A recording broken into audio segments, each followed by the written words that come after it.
আসসালামু আলাইকুম ভাইয়েরা, আপুরা কেমন আছেন সবাই?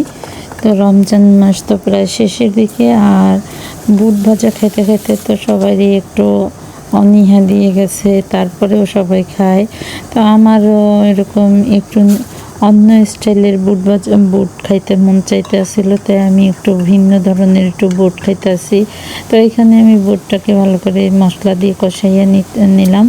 তারপরে এই জায়গায় আলু সিদ্ধ নিতে আসি, আর শসা, টমেটো, এগুলো সব কিছু, তারপরে পেঁয়াজ, কাঁচামরিচ, এগুলো সব কিছু একটু চটপটি স্টাইলের বুট খাবো আজকে। তো এই যে ট্রেন্ডিং ভিডিওর জন্য আমি আবার একটু টমেটো আর ডিমের উপরে পুতা দিয়ে করলাম, মানে ফুল বানাবো তাই।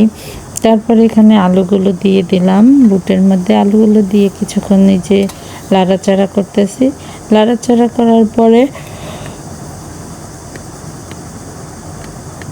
হয়ে যাবে। আর এখানে আমি ডিমগুলো স্লাইস করে কাটিং দিতেছি।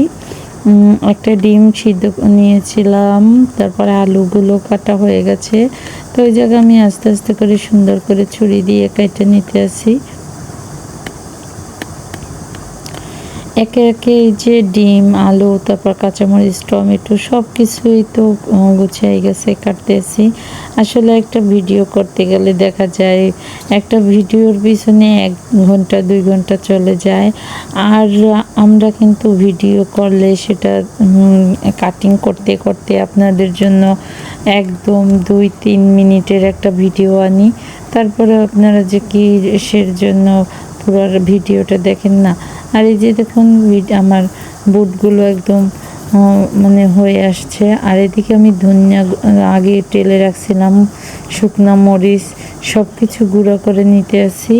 সবগুলো গুঁড়ো করার পরে দেখবেন যে কি সুন্দর একটা ইয়ামি খাবার আমি তৈরি করে নেব।